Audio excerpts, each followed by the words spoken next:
Comrade Salim, we are live now. You can start. Hello, I welcome you all. Today, on the occasion of the 100 years of the Communist movement in India, we are going to have a webinar. We have a good panel with us. Comrade Sitaram Yechuri, General Secretary, Cpim, Comrade Prakash Karat, Member Politburo, and the former General Secretary of the Cpim, and another Politburo member, Comrade Nirupal Basu, and myself, Mohammed Salim. So, before I introduce the speakers, the subject, as you know, our three speakers will speak on three distinct aspects. Comrade Sitaram will speak on overview on secularism and democracy. Comrade Prakash is going to speak on communists and class struggle. In between, Comrade Nilotpal Basu on communists and freedom struggle. So these three important topics will be taken care of three distinguished speakers today. And in between, if I think something to add, I may add, or at the end, I will speak on some points. So before asking Comrade Sitaram Yechuri to start, I just make an announcement. 17th October 1920, the first Communist Party of India emerged in Tashkent. And we have a great history behind us and a legacy of freedom struggle, communists participating as the vanguard of the working class and as a militant contingent of the freedom struggle, national movement, at the same time bringing in the question of equity, equality, equal distribution, and a perception about what's going to be the post-independent India's picture. So, without going into at length, let me ask Comrade Sitaram Yechuri and invite Comrade Sitaram Yechuri to address this webinar on the issue of, as I told, overview, secularism and democracy, and the history of the communist movement in India. Thank you. Comrade Sitaram. Thank you, Comrade Salim. I presume we'll have about 30 minutes each. Is that your, as a moderator? You take your time, I think. No hard and fast rule, but 30 plus, no problem. Okay, that is a big concession. Thank you very much. I think this is a very important occasion, and I think it's fairly historic occasion that tomorrow, the 17th of October 2020, marks the centenary of the foundation of the Communist Party of India. This century has been a golden chapter, in fact, in the history of people's struggles led by the communists in India. Immense sacrifices, innumerable martyrs, and the decisive role played by the communists in shaping the national agenda. And as an overview, all that we can say, and very, very cryptic, shortly, I'll put it in a nutshell, that in all important aspects of the founding of an inclusive, independent India, the communists played a decisive role in contributing to that agenda. The land struggles led by the communists brought to the fore the issue of the question of land reforms, the abolition of zamindari, the question of the linguistic reorganization of states led by the communists in various parts brought together the political map of India post-independence, albeit nearly a decade after independence. But nevertheless, the entire issue of federalism, the relations between centers and states, and the linguistic states that emerged, that was an important element of the definition of a new India, the concept of a new India that was evolved. And on the issue of temple entry, for instance, like led by the communists in Kerala, or the issues of Dalit oppression or Adivasis and that of oppression of women, brought in the entire concept of social justice onto the national agenda. And therefore, whether it is a question of land and abolition of zamindari, which is interlinked with the question of economic self-reliance in India, the question of federalism, the question of social justice, and most importantly, the issue of secular democracy. That is, these four are the foundational pillars of the present Constitution of India. On each one of these, the struggles led by the communists have played a decisive role in contributing for the evolution of this entire concept of an inclusive India, given our diversity and given our entire multiple entities and identities that each one of us have, to unify this entire set of people into the unity of the people and the integrity of the country. The communist struggles led by the communists played a very important role in defining this and shaping this India.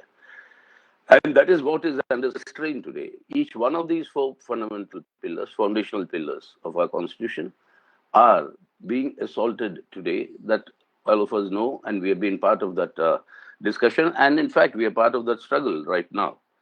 So, in this entire struggle for the establishment of an inclusive India, on the basis of these four fundamental pillars, the important element that arose was that the nature of the state that will be there in India, and that can only be a secular democratic republic, which is what the national movement agreed.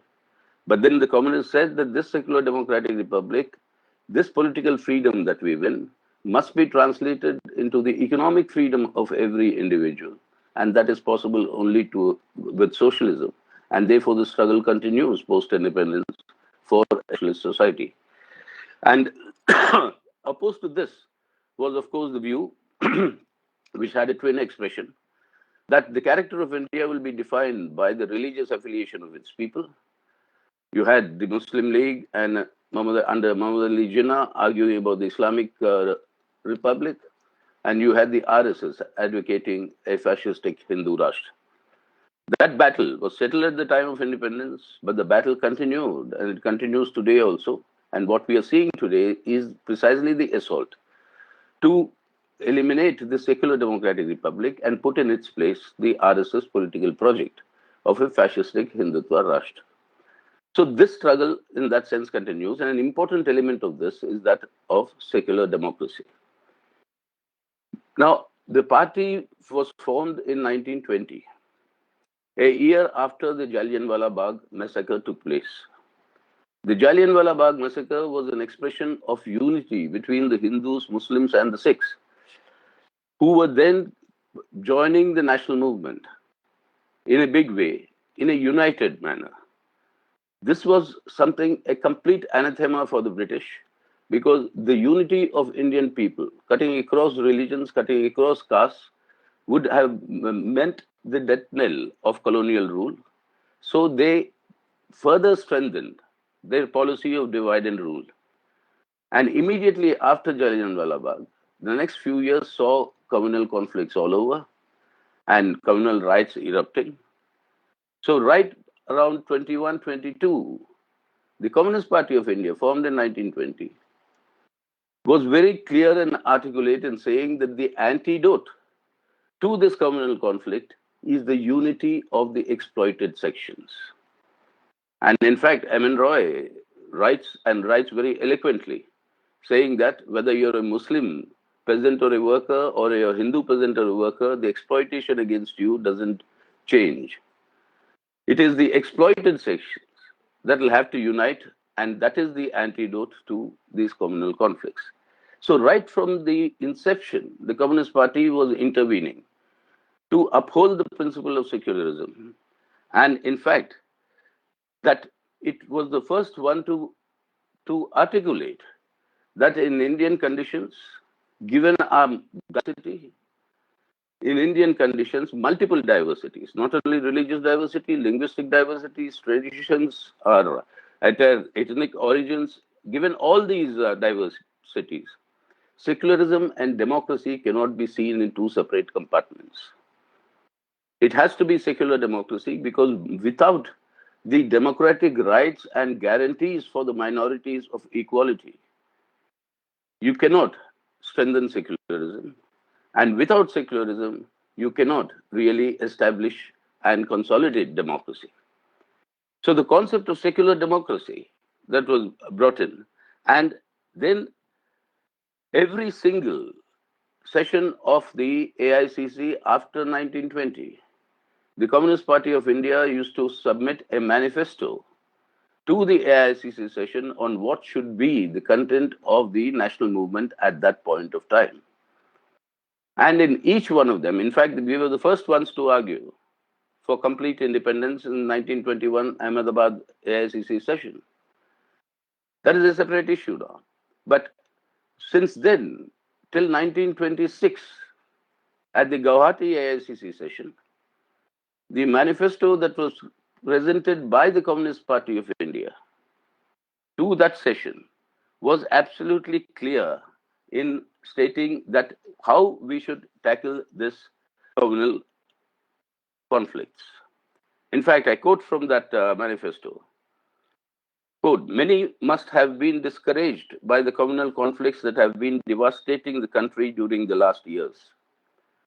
It is certainly a discouraging phenomenon. But here again, a party of the people will find the solution.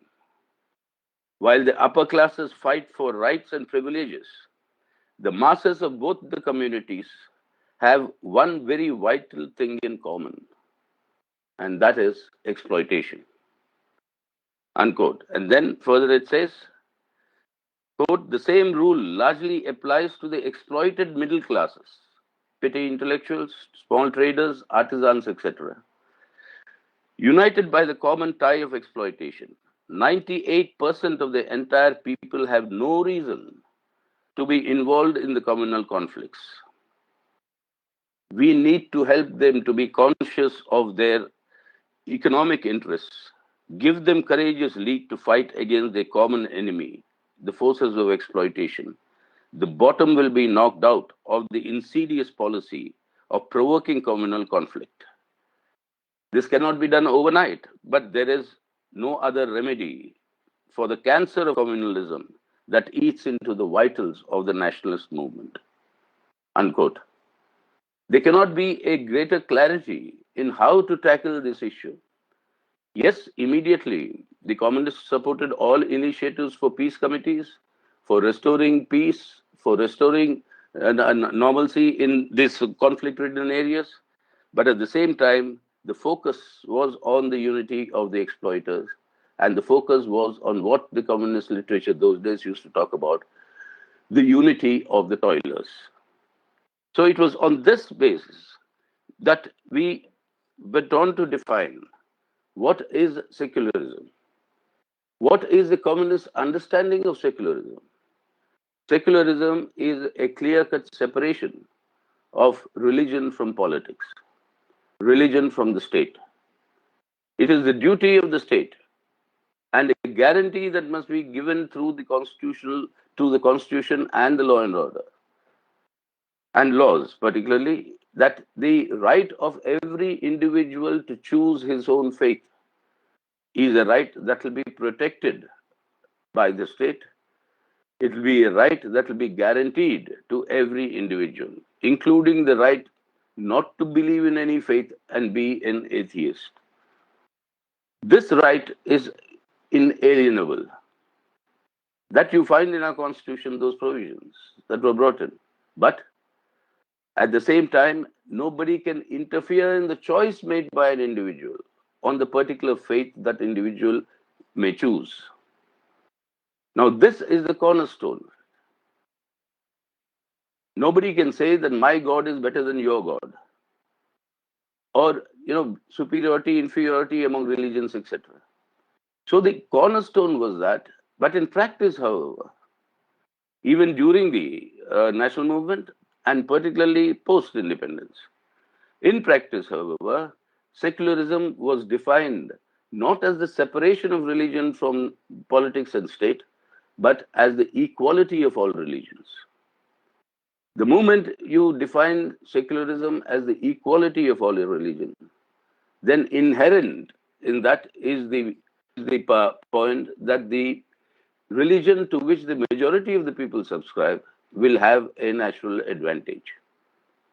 And that in itself will breed these sort of communal conflicts and strengthen communalism. Now this, what the communists have articulated and stood by, and our entire struggle post-independence has also been for the scientific basis of a proper understanding of what secularism means. And it is this the secularism that we have actually brought in our party congress, in our party program, where we have said very clearly in the current context in 2000, when we updated our party program, where we have said that in describing the character of these communal forces, what we said, the threat to the secular, I'm quoting, the threat to the secular foundations has become menacing with the rise of communal and fascistic-led RSS-led combined, and its assuming power at the center. Systematic efforts to communalize the institutions of the state, the administration, the educational system, and the media. This is in para 5.7. In para 7.14, what do we say? Quote, the Bharatiya Janata Party is a reactionary party with a divisive and communal platform, the reactionary content of which is based on hatred against other religions, intolerance, and ultra-nationalist chauvinism. The BJP is no ordinary bourgeois party, as the fascistic Rashtriya Swayamsevak Sangh guides and dominates it. When the BJP is in power, the RSS gets access to the instrument of state power and state machinery. The Hindutva ideology promotes revivalism and rejects the composite culture of India with the objective of establishing a Hindu Rashtra, unquote. And then it defines our task in para 5.8. Quote, the danger of fascist trends gaining ground based on religious communalism must be firmly fought at all levels, unquote. So this entire attack on the secular democratic foundations of India was something that was actually analyzed, and with a clarity, with a crystal clear clarity. The Communist Party, and today the Communist Party of India Marxist, carries forward this tradition of whereby what you see, I've just quoted from the party program, that warning of what you see, the penetration into all spheres of administration, the undermining of all constitutional authorities, beginning from the parliament, the judiciary, the election commission, the CBI, you name it. And this undermining of this is actually, and accompanied by a very ferocious authoritarian onslaught on the democratic rights and civil liberties of the people. What we are seeing today, not only communal profiling and targeting of the Muslim minority community, but anybody who expresses dissent against this government, anybody who expresses solidarity with the struggles of the minorities for their security, safety, etc., and for their guarantees given by the Indian Constitution, or the atrocities against the Dalits and the Dalit oppression, or on any other issues on the horrendous attacks that are taking place on women today, on all these issues, anybody who is dissenting against this government or organizing protests are today being booked under draconian laws like the UAPA, the NSA, or the Sedition Act. The government has now appointed a commission bypassing the law,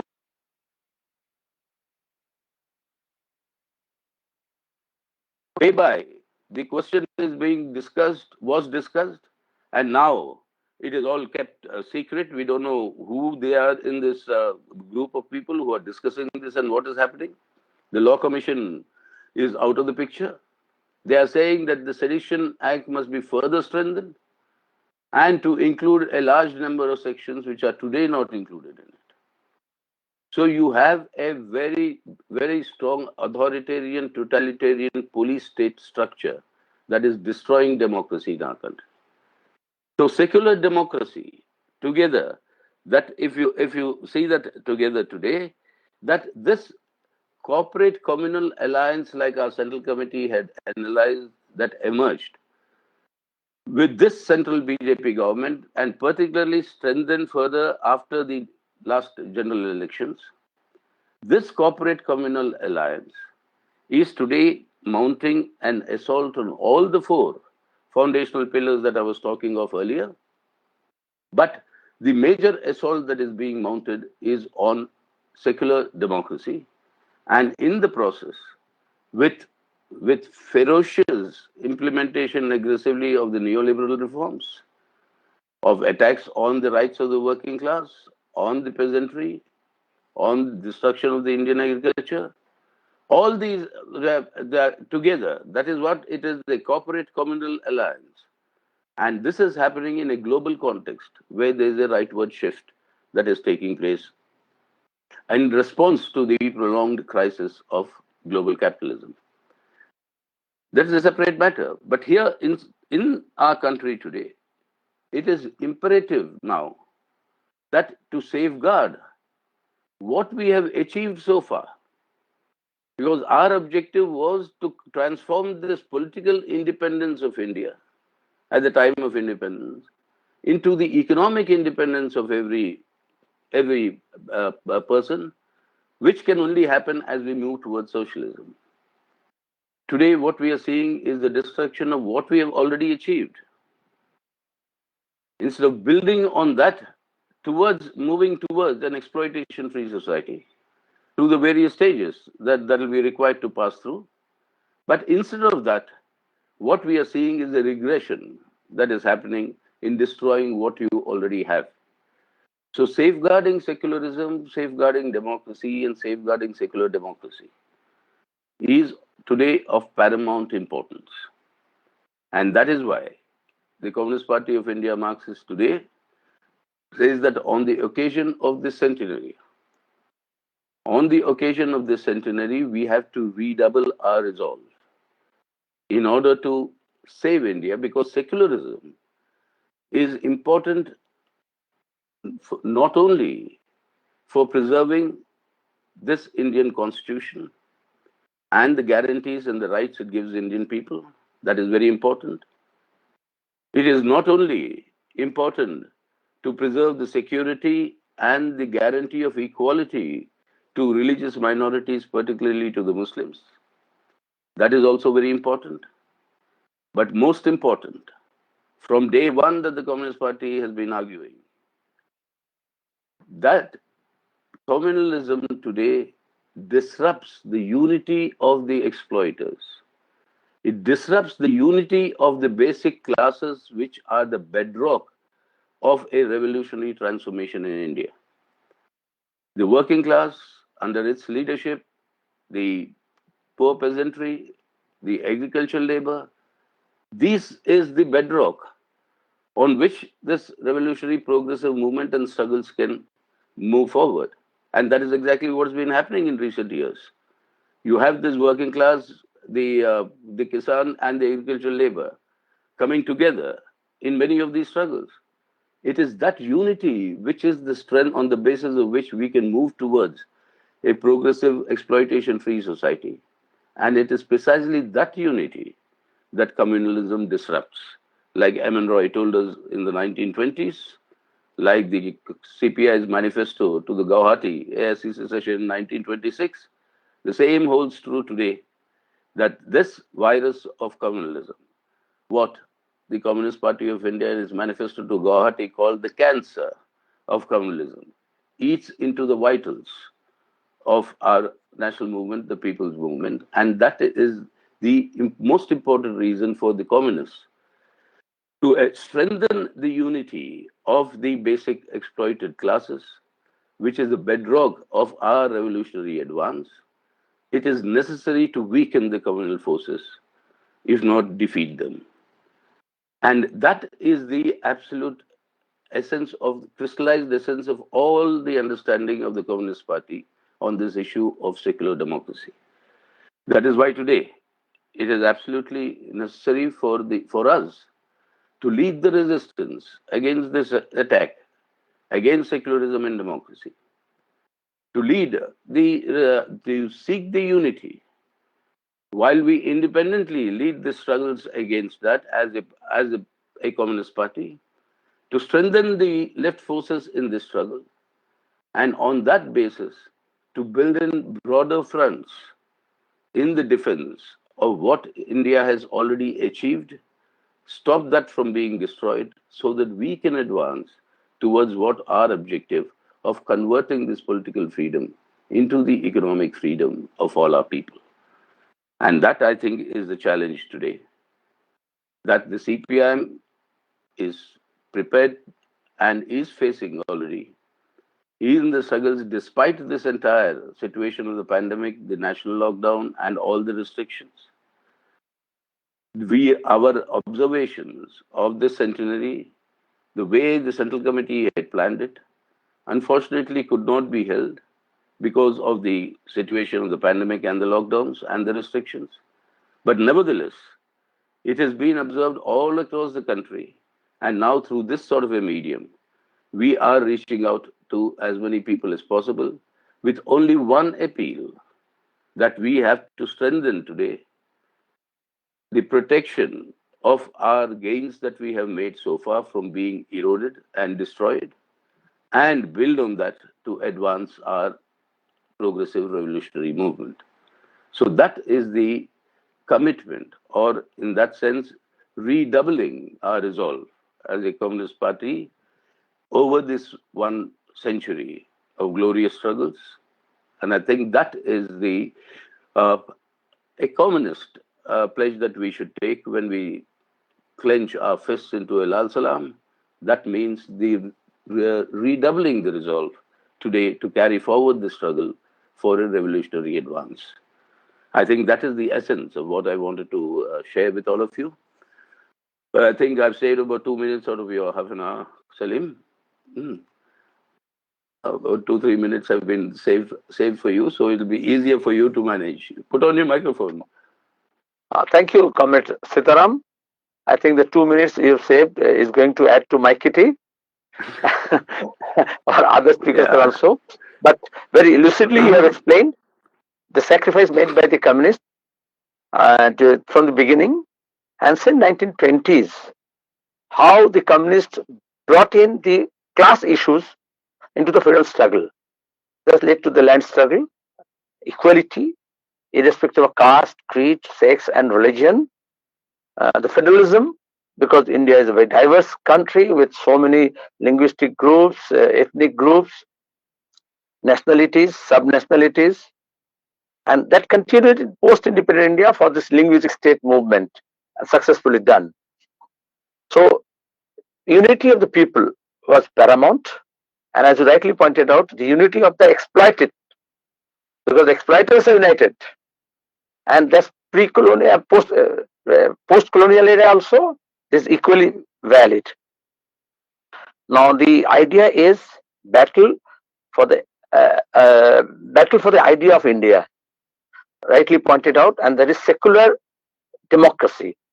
So secularism and democracy, two ideas, but it is inherently connected in Indian context. India cannot remain secular if it is not a democratic state. India cannot be a democracy if it is not secular. So to protect and preserve secular democracy, that struggle is going on. And that's why for peace, for unity of the people, the communists are in the forefront for this 100 years. And now the coming days also we have to play this role. And this we have got from the golden tradition of a freedom struggle. And that comes to Nilotpal Basu now, our Politburo member, who will speak on the communists and the freedom struggle. And I think from there we can move on. So what was the condition in the pre-independent India in the colonial era? How in the 20s itself, the young people, the Gadarites first, and then those people who were involved in the Hijrat, they came into context. And besides the intelligence and middle class, the working class, the peasants, youths and students, they were brought in the freedom struggle, and that became a mass characteristic we acquired. Okay, Comrade Nilotpal Basu. Over to Comrade Nilotpal Basu. Thank you, Comrade Shadim. It's easier for me now that Comrade Sitaram has laid out the roadmap on the basis of our experience and how to move forward. Now, if we go into the actual contribution of the communists in the freedom struggle, I think it will be easier for us to understand in the background of what happened during the freedom struggle in the 18th century, 19th century, and then proceeding towards that point where actually the Communist Party was formed. Comrade Sitaram has briefly referred to the Jallianwala Bagh massacre, and Salim actually has referred to the Gadarite movement that had taken place from in 1913-14. In fact, the trend was there earlier itself, and throughout the country, if we see that after the British entry and the ruthless exploitation of the East India Company, throughout the country, it is the working people, it is the poor and the marginalized who were actually finding it unbearable. And that led to the first genuine national revolt of the Indian people, which we saw in 1857. It is true that the immediate trigger was the sense of insecurity which was being suffered by some of the feudal lords and kings and nawabs and so on and so forth. And the British also, British historians particularly, tried to portray this as a sepoy mutiny, just the revolt of the soldiers of the British Indian Army. But discerning observers understood that it was a uprising of all sections of the people, irrespective of religious affiliations. And it was Marx himself who brought this point out. And he said that whatever you may say, the truth is this is a national revolt in which Hindus and Muslims equally have participated. And therefore, you find the resonance in the Gadar movement, where the naming of the movement itself was drawn from the 1857 legacy of Gadar, which we refer to in most of North India. But no less important than the uprising itself. See, from about 2 months, the British took to recapture Delhi, but it have taken almost 2 years to really have the control back for most of North India, which was in rebellion. Now, this again was an indicator of the widespread discontent among the people. But what was the lesson of 1857? What was the lesson of Gadar? The lesson was very clearly that British could ultimately overcome the resistance because a section of the feudal princes, they sided with the British. Faced with uncertainty, they could not remain with the spirit of resistance. And Lord Canning himself says that these section of these feudal lords and princes, they acted as breakwaters. Otherwise, the storm would have swept us aside and we would have to pack and go. Therefore, it was very clear that Indian freedom struggle, if it had to succeed, had to be anti-feudal in nature. Without fighting feudalism, you cannot achieve independence. The other thing, and the British, when they transferred power from the East India Company to the British Crown, brought out a notification in 1858 itself, where they gave this concession to the princely states that they can carry their business as usual. And the British also understood, as one of the British chroniclers have observed, that this was a struggle which brought together the cow worshipper and the cow eater, the pig hater and the pig eater. And this had to be prevented. So the communal divide that Comrade Sitaram was referring to time and again actually sprung from this particular point. Though from the beginning of the 19th century itself, this trend was there of writing of bringing out Indian history as a clash between communities, between religious denominations, but actually the active pursuit of divide and rule started with the outcome of 1857 coming to the fore. Now, therefore, in understanding the role of the communist, we must also grasp the fact that the role of the Communist Party, which was to come up in 1920, actually was rooted, steeped in the tradition of this anti-colonial battle. And it is not a coincidence that after the October Revolution and before that, Lenin's colonial thesis, which located freedom movements, anti-colonial struggles as an ally of the global working class as a whole. And the appeal for to the peoples of the colonies to fight and stand in solidarity with the working class, that had tremendous influence and inspiration all across the world. So the fact that Indian Communist Party of India was formed on the 17th of October in Tashkent was largely because of the effort of the immigrants who had contacted the Communist International, and they brought together 7 people were there. All that we know now, the minutes are available with us. But it is not just India.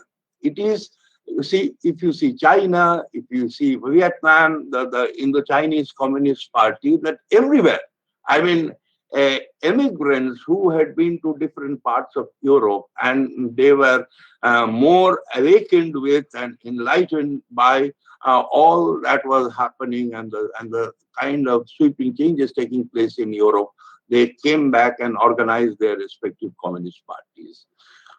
And therefore, Muzaffar Ahmad, in his book and subsequent book, actually chronicles all that and clearly makes this point that the party which was started by the immigrants was an extension of the party inside the country. And we are essentially a struggle, a movement for the emancipation of India from serfdom and for national liberation. And all that is now well documented. This is also made explicitly clear because after its formation in 1920, I do not go into the details so much, material is there, but the anxiety, the enthusiasm of the newly born Communist Party of India came into evidence with the 1921 Ahmedabad session of the Indian National Congress, which Comrade Sitaram was also briefly referring to. And you see just the imagery. Maulana Hasrat Mohani and Swami Kumaran, one Maulana and Swami, actually reading out, moving the resolution on behalf of the Communist Party for full independence. And that was the spirit with which Communist Party worked. And the manifesto that Comrade Sitaram was talking about, the first session in Ahmedabad, before the beginning of the session itself, Avani Mukherjee and M.N. Roy wrote a joint letter to all the delegates of the Ahmedabad session of the Indian National Congress, where they clearly stated that all the demands of the trade unions, all the demands of the peasantry should become part of the charter of demands that Indian National Congress should articulate. Because the entire approach is the quintessence of the entire approach of the communist participation on the freedom struggle was here, that The communists were infusing a new class dimension to the freedom struggle.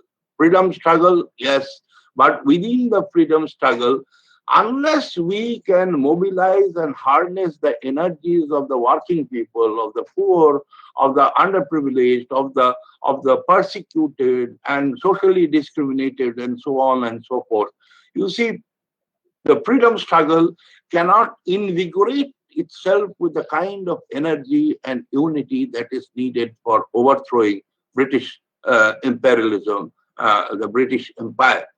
And therefore, throughout this period, if we see that these struggles have progressed, and the imperialists also from day one understood the threat of the communists on two grounds. One is the magnetic influence of the October Revolution and then the Soviet Union and its activities. And the other is the relentless and the militant and uncompromising nature of the Communist Party. And therefore, from day one, repression started. See, first, Peshawar conspiracy case, then Kanpur conspiracy case, and they were trying to also, defame the communists by saying Kanpur Bolshevik conspiracy case, as if communists were alien. They were coming from Soviet Union to organize conspiracies. That this was a battle of ideas. That is what they were trying to deny from the very beginning. And then later on, in 28-29, the Meerut conspiracy case, where 31, all of them Communist Party activists and leaders, they were jailed. So only after they could come out in 1934, the organizational center of the Communist Party would be organized. But nevertheless, struggles went on during this entire period. And in the national movement also a change was taking place, because particularly after 1921, the Chauri Chaura incident, you see the militant mood of the people, because the colonial rule was becoming unbearable for the people, especially the peasantry. Therefore, Gandhi had started mobilizing the peasantry also in a big way, but through his satyagraha and all that. But once these compromises started beginning, the people became impatient, and especially in the mid-30s. If you see, after Chauri Chaura in 1922 Bardoloi session of the Indian National Congress, the session of the Congress particularly rebuked the peasants of Chauri Chaura for having refused to give taxes and rents to the local landlords. They said categorically that is not the policy of the Congress. And therefore, slowly the mood changed, and it came to the fore in 30s, where we see formation of new political parties like the Congress Socialist Party, the Peasants and Workers Party, with whom the Communist Party also started working. And especially because the relationship of the Communist Party with the Congress Socialist Party, we had that led to the formation of the All India Kisan Sabha and the All India Student Federation in 1936. Before that, the communists also became very active in AITUC, which was formed in 1920. Therefore, that led to surmounting of the initial reformist tendencies of the trade union movement and became extremely militant. So along with these peasant struggles, we had major actions, industrial actions in most of these industrial centers that we had in the country. Calcutta, Madras, Bombay, different parts of South India, uh, and industry-wise also in the cotton and textile industry, in the jute industry, in the plantations, in the railways, and so on and so forth. So therefore, the communists really had a major transforming contribution in the freedom struggle. It was not a mere participation, but as Comrade Sitaram was time and again asserting, that we added a new dimension, that is to uphold the interest of the working class and to transform the freedom struggle in a direction where we do not achieve mere freedom from a colonial rule, but actually ensure the rights of our working people.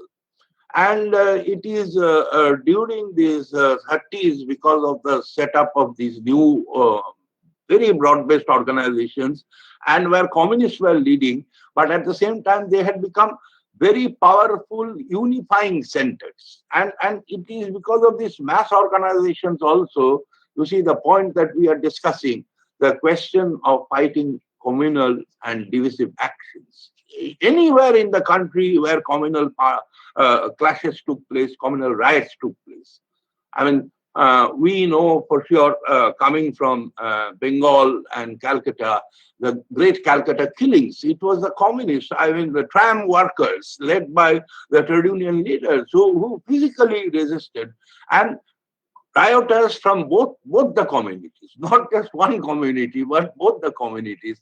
So wherever it happened, in Kerala, in other parts of the country, that Communist parties' existence, one of the defining features of the Communist Party's existence was its fight against the communal forces. Similarly, the question of fighting the caste hierarchy and the caste discrimination and the inbuilt anti-Dalit inclinations of the ruling classes in India that we see today was preceded by a similar approach and similar encouragement from the British colonial rulers, who never sought to stop these caste atrocities.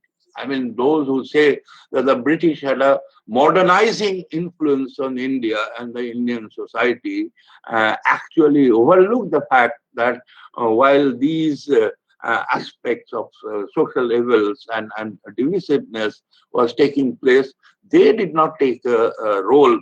On the contrary, it is the freedom struggle, and in which the communists played a very, very prominent role that had been there. Then we come to the period where this war has started. Now, there has been a lot of effort to malign the Communist Party on that. But I think I will not waste much time on this question, only refer to the speech given by ex-president Shankardal Sharmaji on the occasion of the 50th anniversary of the freedom. There he quoted, referring to Times of India report in 1942, which in its turn referred to the comments by the then British Home Secretary, who said that, talking about communists, that they are an uncompromising revolutionary anti-British force. So I think history knows what has happened during this period. And immediately after the war was over, the post-war upside, as we say, because it was again rooted in India, but at the same time, it was not unrelated to the global developments.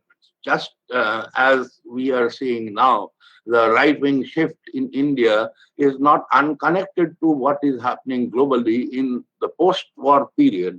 You see, we had the process of decolonization and big decolonizing and liberation struggles were reaching a crescendo. And there, in the peasant struggles throughout the country, we saw the great Tevaga struggle in Bengal. We saw similar agrarian struggles in different parts of Kerala. We saw the revolt of the Worli tribals in Maharashtra. We had the Surma Valley struggle in northeast. We had the struggle of the peasantry in Punjab and Pepsu, the Baksat struggle in Bihar, and so on and so forth. And topping all this was the armed struggle of Telangana, which is a completely new chapter where the Nizam rule was taken by the Kisan Sabha and the Communist Party because of the ruthless exploitation that the Nizam was carrying out in cahoots with the British rulers. So therefore, in each of these struggles, it is the fighting and uncompromising nature of the communists that was brought out. And you see, from the very beginning itself, if you see that communists were attracting different political formulations. And these formations were being drawn to the Communist Party, not essentially because of ideological reasons alone. We were referring to Gadar party and the Gadar movement. Now, most of these Gadri Babas, when they came back, they joined the Kisan Sabha. They have built the Kisan Sabha and Communist Party in many parts of the country, particularly in Punjab. We have this struggle of what we call the revolutionary nationalists. I mean, the people who fought with arms. In Bengal, many groups, starting with the Chittagong Youth Revolutionaries and then Jugantar, Anushīlan, and they all subsequently got attracted, and particularly in Andaman Cellular Jail. If you see the list there, a large number of revolutionaries from Bengal, Punjab, and the Communist Party got formed and organized within those groups. And outside also, if we see in different parts of North India, particularly, it was so clearly underlined in the organization to which Bhagat Singh belonged, the Hindustan Republican Army, which later on was rechristened as Republican Socialist Hindustan Socialist Republican Army. And therefore, they were clearly attracted towards Marxism-Leninism, and which was classically described in the episode when the British jailer came to take Bhagat Singh to the gallows. He was reading Lenin, and he just gestured to the jailer, saying that just wait for 5 minutes. A revolutionary is having a conversation with another revolutionary, showing him the book by Lenin. So, see, this resilience, this flexibility of the Communist Party also, that while remaining steadfast to their ideology and to this basic approach of highlighting and underlining the need for bringing in working class and other working sections and democratic sections in the movement, you have to be accommodative of other uncompromising anti-imperialist forces in this struggle. And that is why when Congress Socialist Party really broke off with the Communist Party in the late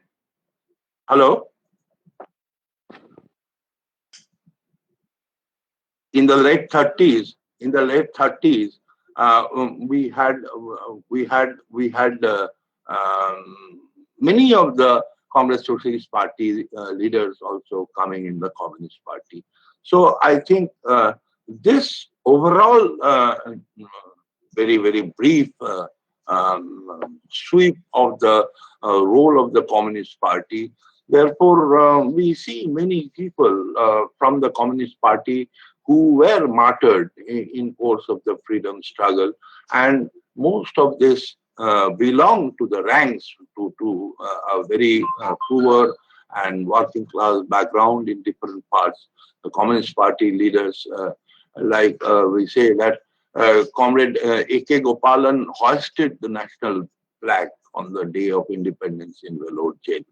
So we have this proud inheritance of being a part and parcel of the freedom struggle, of the liberation movement, but at the same time bringing in this new dimension of creating the proper place for the Indian working class and the Indian working people and other democratic sections for transforming India, where the even the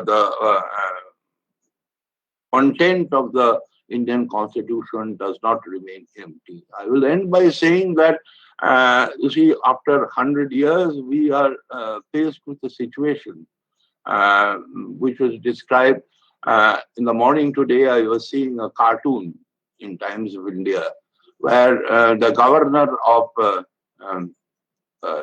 Maharashtra was reading the Indian Constitution. So then when the term after democratic secular republic comes, he is commenting, yes, that is very good, and showing at the television channel republic. So that is the kind of, I think it encapsulates the challenge that we are faced with today. And we believe that the heritage that we have of all these struggles and sacrifices for a centenary will help us remain dedicated to the cause of the future of India, where we will have in a real sense equality, democracy, and unity of the people. With that, I think I will end.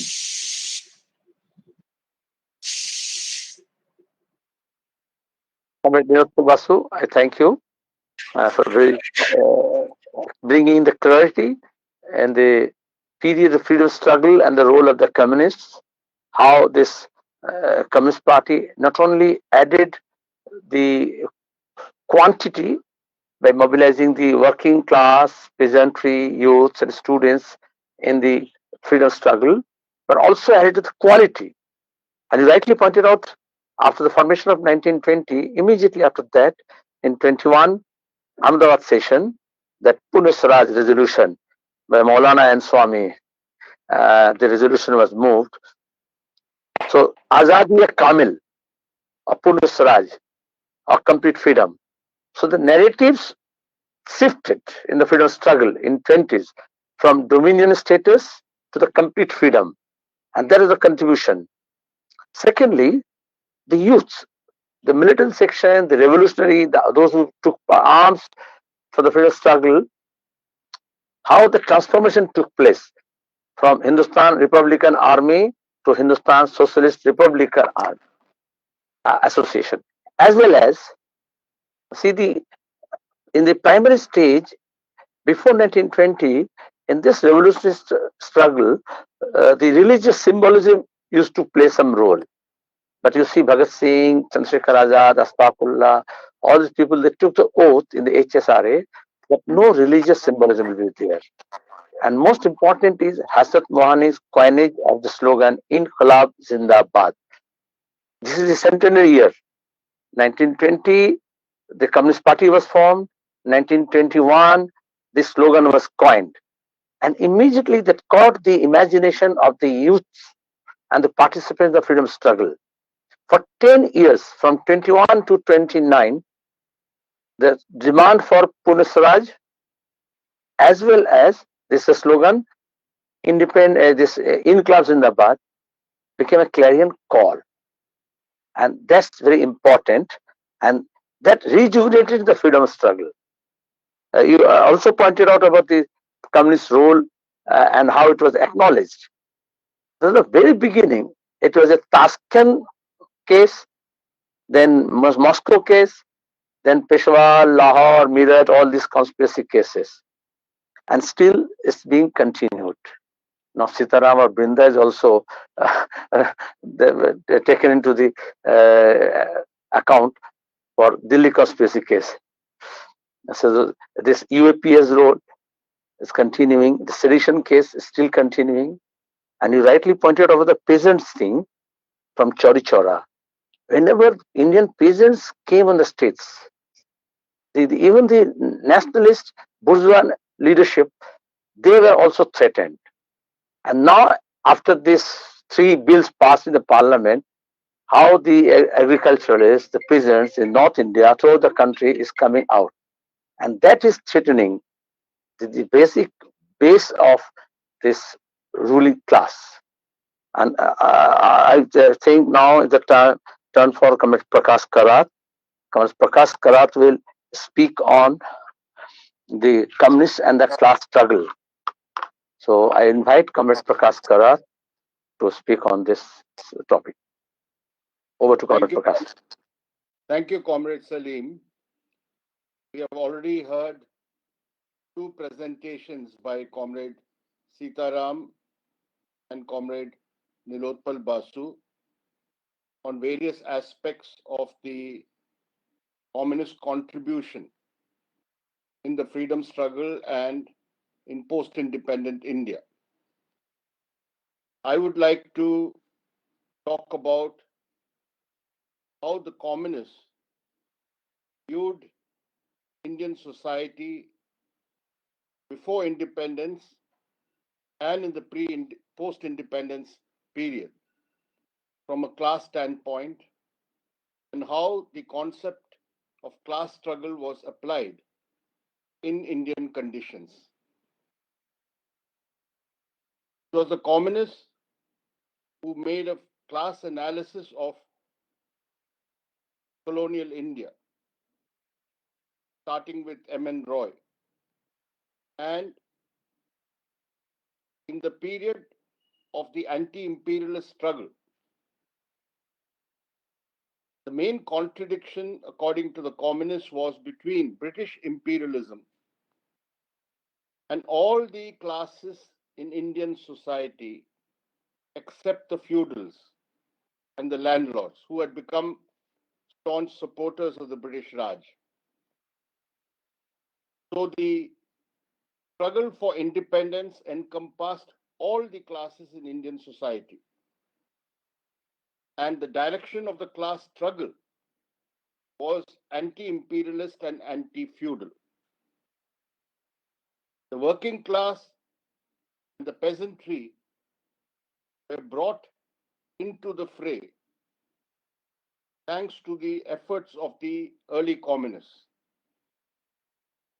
It is not accidental that the first communist unit was formed in 1920, the year in which the All India Trade Union Congress was also founded, which became the premier class organization of the workers.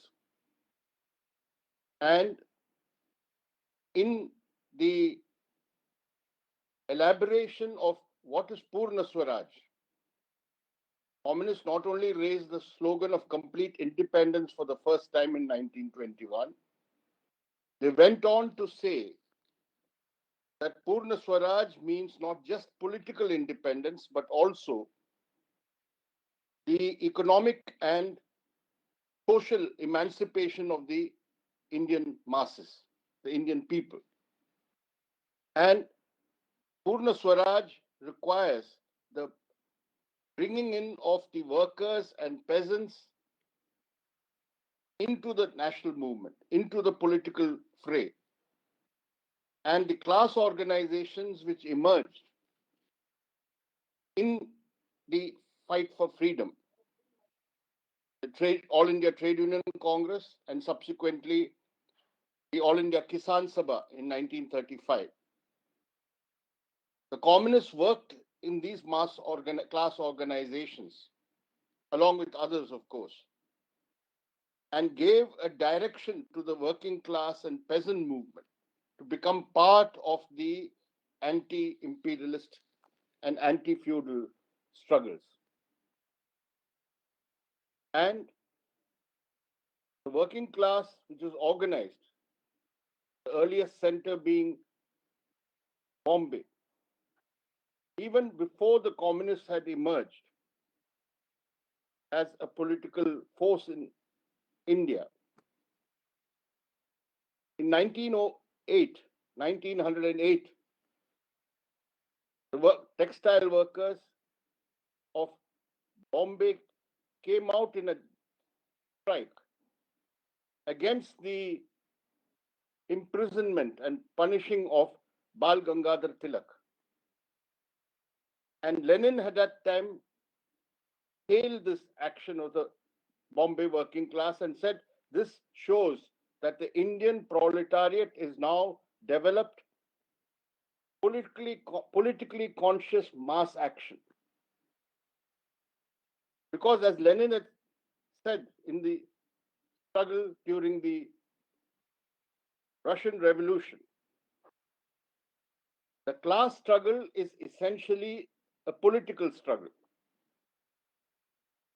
It is not. Class struggle is not just raising some economic demands of the workers. Trade unions will take up the day-to-day economic demands of the workers. But political consciousness amongst the working class, the development of a socialist consciousness among the working class, that is the job of the communists.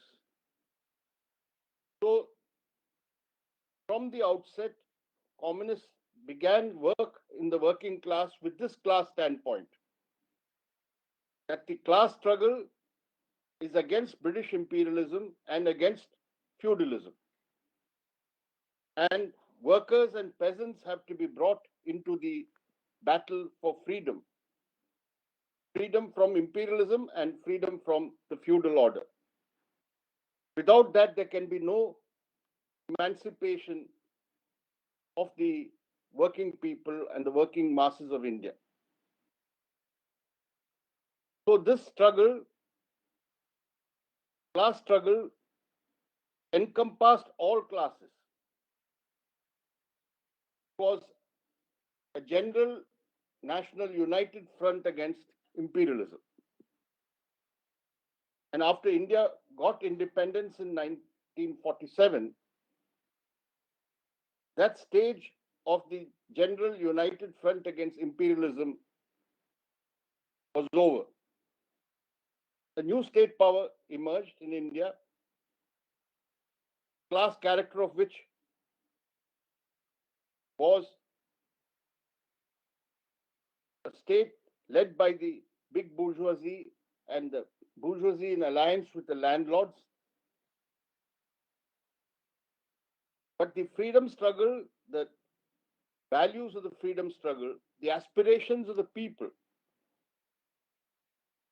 that they will be freed from economic and social exploitation and oppression when Swaraj comes, that could not be fulfilled because political independence did not entail emancipation on the economic and social spheres. So the Communist Party decided that the class struggle now is against this new ruling class. The working class, unlike in China or Vietnam, where the national liberation struggle was led by the working class, they could, after independence or achieving freedom, go towards socialist society or system. In India, it was the bourgeoisie which got the leadership, which had the leadership of the national movement and acquired state power. They did not want to complete the tasks of the democratic revolution. It was mentioned earlier about landlordism, for instance.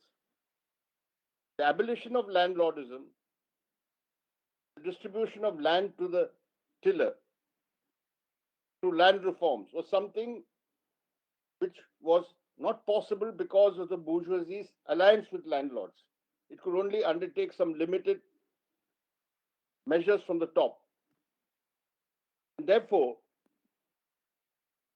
class struggle in post-independent India has been directed against the bourgeois landlord classes and the state, and taking up those issues and measures which could not be fulfilled at the time of independence or the independence struggle.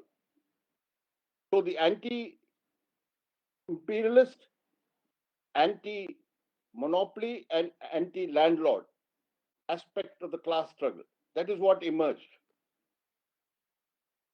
I don't want to go into the history of the communist movement or party after independence in any detail. It took some time within the party to arrive at this understanding. What will be the direction of the class struggle? What is the political aim and slogans on which the class struggle will move?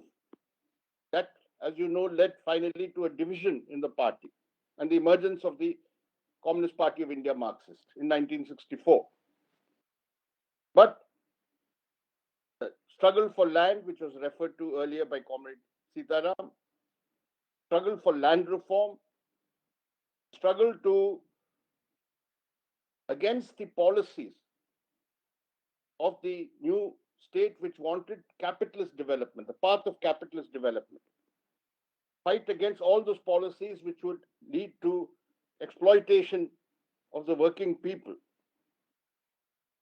This was the direction of the class struggle in post-independent India. Of course, there are different phases and stages in that. We came to a new stage when the neoliberal phase of capitalism developed in India 3 decades ago, started in India 3 decades ago. I'm not going into the history. But the Communist Party,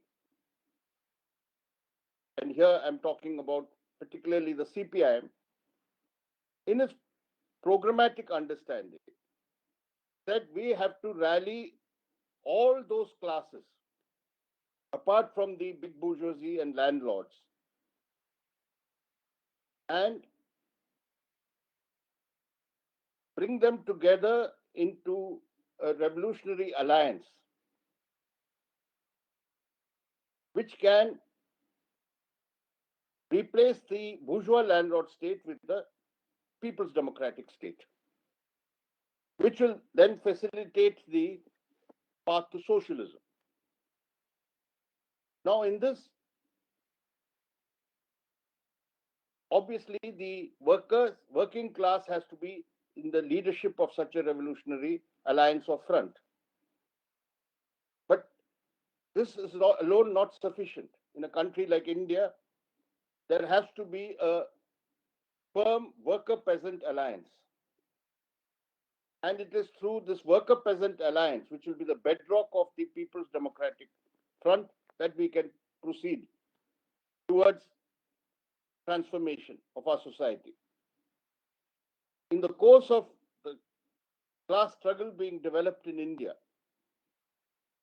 we saw that where the working class movement, where the peasant movement advanced, where the class struggle advanced, in 3 states, West Bengal, Kerala, and Tripura, the political expression of this advancement of the class struggle was the formation of the left-led government, starting with the first Kerala Communist Ministry in 1957, then the United Front governments in the late 60s, and then, of course, the left front governments which emerged in West Bengal first, and then Kerala, in Tripura, and alternatively the LDF governments in Kerala. Now, these are products of the class struggle. Because whether it is the working class movement, the organized movement of the workers, not just the trade union movement, but a working class movement which has a political direction that developed in these three states. It is the land struggles and the fight against landlordism and through land reforms, which were implemented also by these left-led governments, that this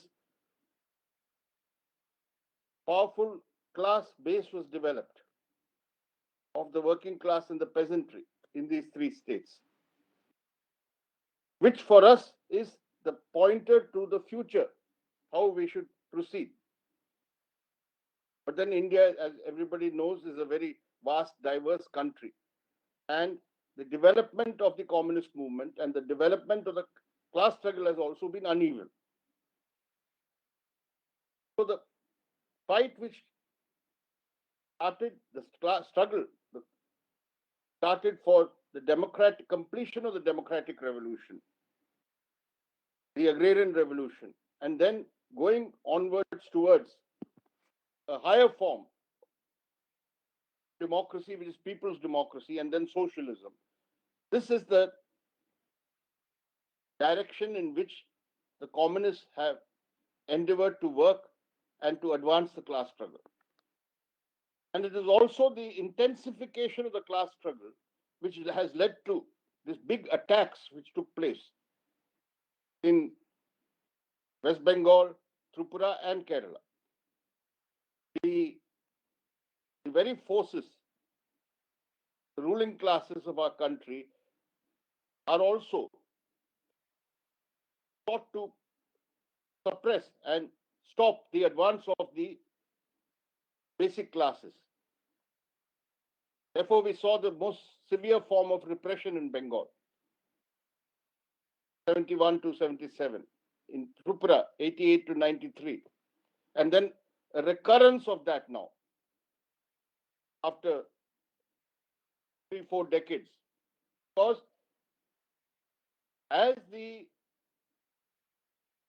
revolutionary democratic forces advance, there will also be the counterattacks.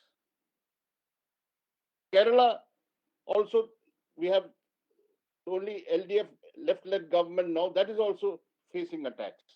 But this is part of the class struggle. But this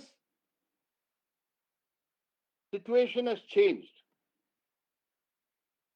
Two things have happened in the 5th decade of Indian independence. The earlier path of capitalist development, I don't want to go into detail, with state intervention, the dirigiste model, that has been given up. With neoliberal capitalism holding sway, the attacks on the working people has intensified. The exploitation has intensified. And another phase began after the BJP came to power in 2014, about which all this what we have talked about, attacks on democracy, secularism, all that has reached a qualitatively new level. The Hindutva authoritarian regime today has the Hindutva ideology and agenda, it has got communalism, all that is there. But also remember, here is a party and a government and the RSS which talks about Hindus, that we are going to establish a Hindu Raj for the benefit of the Hindus. But this is only a political, ideological stance. The reality is something else. Reality is the BJP RSS regime, the Hindutva regime, attacks the Hindus also in a big way. Who's being exploited the most? It's the Hindu workers. It's the Hindu peasants. Who are all these lakhs of migrant labor who are forced to leave and walk home? Bulk of them were Hindus. So the reality is that this Hindutva authoritarian regime is, in class terms, the most reactionary government and regime at the service of big capital in India and foreign finance capital. And they're unleashing a big attack. What have we seen in this last few weeks, in the last parliament session? 3 bills, farm-related bills, which constitute an attack on our peasantry and the intrusion of corporate agriculture and marketing way. Destroy producers. 3 labor one last year. Big attack on the working class, including the right to organize collective meetings, etc. This is the Hindu is halting the rights of all nations, and they think the majority of the population, they are going to bear the brunt of this attack. And that's where communists Sitaram about M.N. Roy and the Guwahati resolution manifesto presented. That is, here is the golden opportunity for uniting the working class against this assault on their rights, on their livelihoods. Uniting the peasantry against these 3 farm-related acts. And this twin attack provides the grounds for building, strengthening worker-peasant unity. It is through the building such class union, class-based movement and struggles that we'll also be able to fight back the Hindutva forces. So, in the recent years, we have seen some advance made in building worker-peasant unity. The efforts of the Center of Indian Trade Unions, the effort of Kisan Sabha, the Agricultural Workers Union, joint actions, activities to taking up joint demands. We saw the very big rally on September 5th, 2018 by these 3 organizations. First time manifestation of the worker-peasant unity. So, fighters, both the farm labor bills or the legislation, no more bills now, they are the laws now, acts. This is going to be an important juncture in which we can build class unity, worker-peasant unity, and also take on the Modi regime. Even due to the pandemic and the effects of the pandemic and lockdown, etc., even then, the central trade unions have decided they will go on strike 26th of November. We've already seen a series of peasant actions and also support. Central trade unions also has denounced this anti-farmer legislation also. And the more we have to get the Kisan movement and Kisan organizations to stand shoulder to shoulder with the trade unions in opposing the attacks on the labor. So this joint actions and activities have to grow. But the class struggle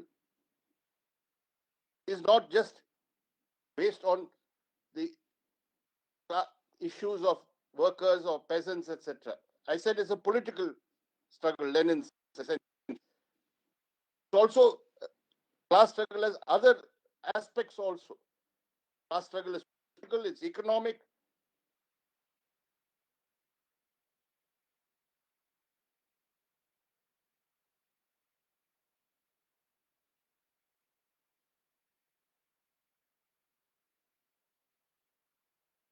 Salim, can you hear? Comrade Salim, I think we have lost Comrade Prakash. Yeah, we lost him. But I think they'll try to restore. But by the time they restore, we can just recap some points. And as soon as Comrade Prakash's connection is restored, he can conclude his speech. Hello. But what Comrade Prakash was emphasizing on the class struggle, and rightly pointed out, referring to Lenin, that class struggle is essentially a political struggle. And from the beginning, since the formation of the communist movement, the communists tried to emphasize on the class struggle. And even before the Communist Party came into being, the working population, the workers in Calcutta, Chennai, mainly in Mumbai, and other centers, they came on the streets, organized strikes. Colonel Basu also referred to that.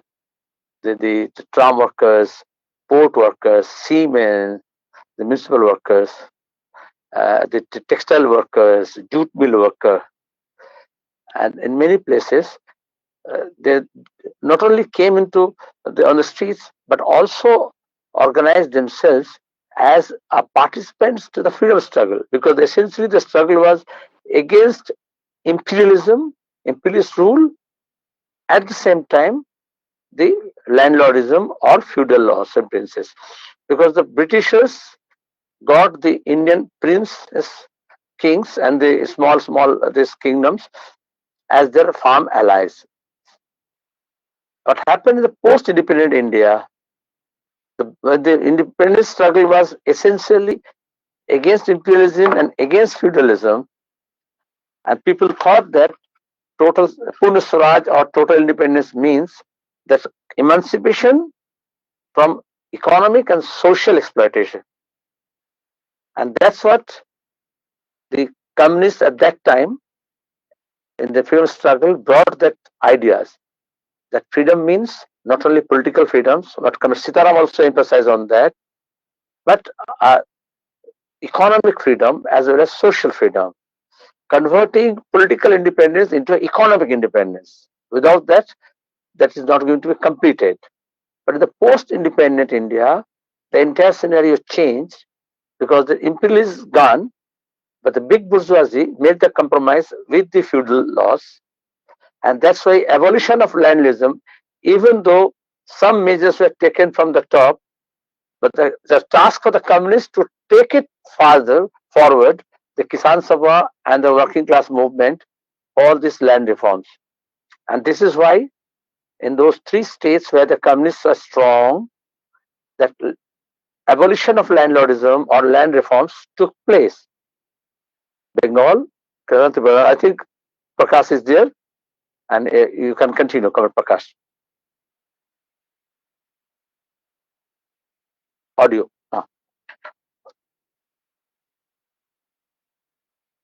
Comrade Prakash.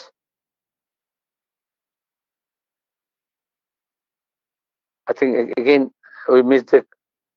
That's it. We have this technology, but we have to depend on the network provided by some companies, and then again there is going to be a monopoly, and the big bourgeoisie, they always, that's their inherent thing, that they want to usurp everything.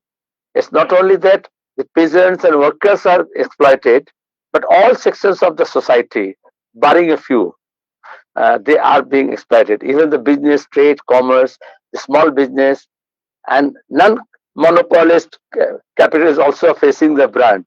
When a few are making huge booty, the others are losing grounds. So not only you are losing the context, but Prakash, here is again.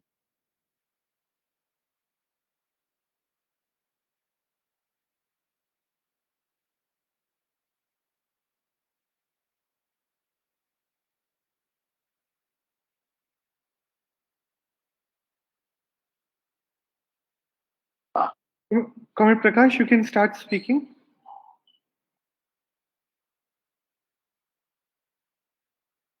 No, audio is not.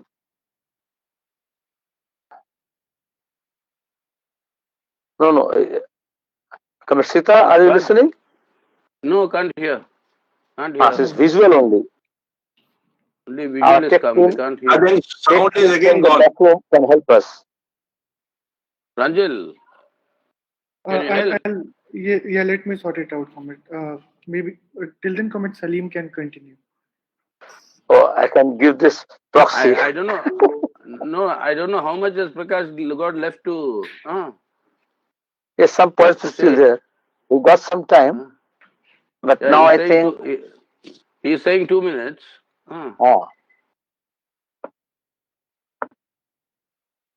Just to wrap it up,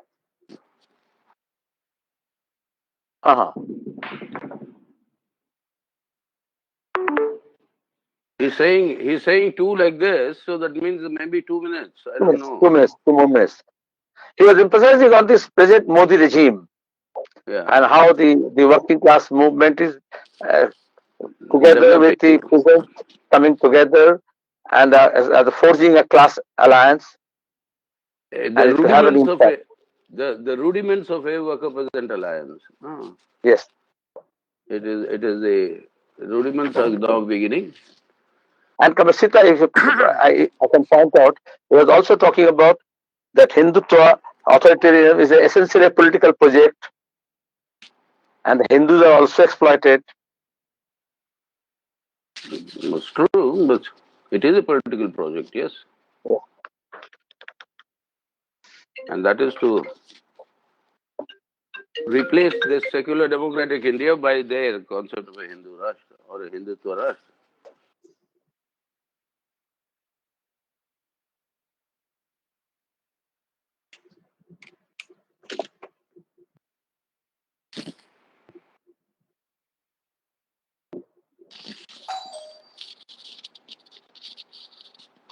On this phone.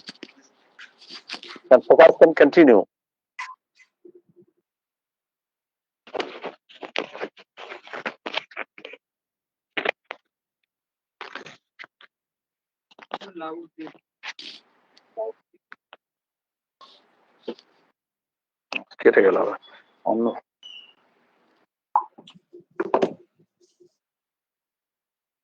Start speaking, Prakash.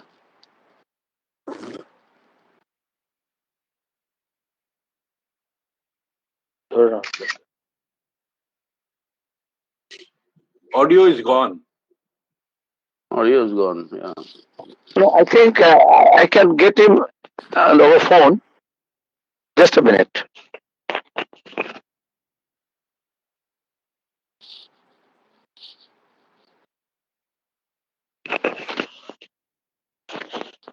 I think he has said most of what he wanted to say.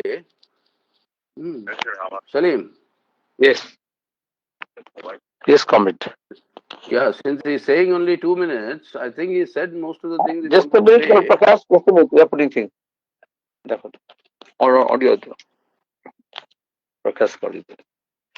We are trying to get him over phone. Acha, His okay. audio. Just a minute. Audioটা থেকে দেওয়া যাবে?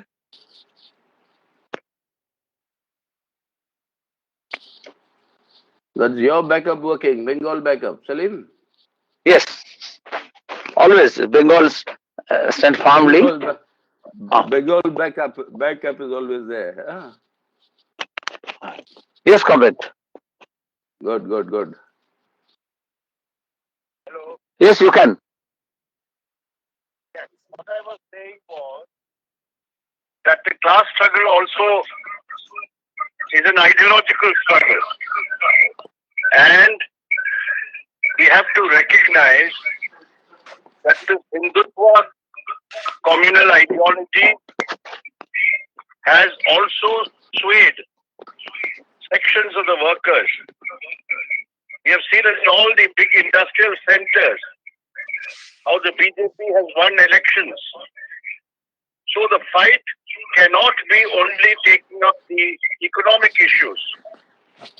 The fight against the Hindutva ideology has to be conducted systematically amongst the workers, amongst the peasantry and all other sections of working people. And the communists who have the most equipped ideology for this. What we talked about our consistent secular stand and our understanding of the roots of communalism. So we have to carry out the ideological and political struggle against the Hindutva communalism. This is part of the class struggle, and this is one of the main tasks before communists in the coming days. Thank you. Thank you, Comrade Prakash. I think ultimately we could complete his presentation. I thank Comrade Sita, Comrade Prakash, and Comrade Nirupal Basu for their presentation. And because of this pandemic and this lock, unlock, and physical distance, we are compelled to organize these discussions over this network. And this is successfully done. And we have another sessions also tomorrow, as well as throughout the country, we are observing this 100 years of the communist movement, to organizing several programs. In Calcutta also, tomorrow we'll have a discussion and we'll get Comrade Sitaram Yechury over this network from distance mode. This pandemic has created a situation. The people's suffering is there, but the kind of exploitation, the failure of the capitalist system throughout the world and in this country, and the failure of this regime is now exposed. People can see through, be it the migrant workers, be it the small businessmen, be it the hawkers, be it the salaried people, be it the unorganized workers, they're suffering. And this is the task of the Communist Party, to carry on what we are doing for 100 years, what our predecessors could see, that to avoid this, to abolish this exploitation, we have to strengthen our class struggle. We have to replace this regime which is based on exploitation, and human society, humanity as a whole have suffered a lot. They need a better deal, and that better deal has to be delivered through this class struggle and replacing this exploitative regime based on equality, equity, equal distribution, and equal rights. In India, particularly, we are faced with this fascistic attacks, all-round attacks. It's not only workers and peasants. You should be the health sector, education sector, everywhere this attack is mounting. So as the peasants are coming out, the working class is working out. On 26th November, we are going to have a national level strikes. Similarly, all other sectors are to be mobilized. And this is a task, and we hope that we'll continue with this. And once again, I thank you, not only the speakers, but all the audience and participants who just observe this, listen to this, and will try to continue to communicate with you through these means. Thank you very much.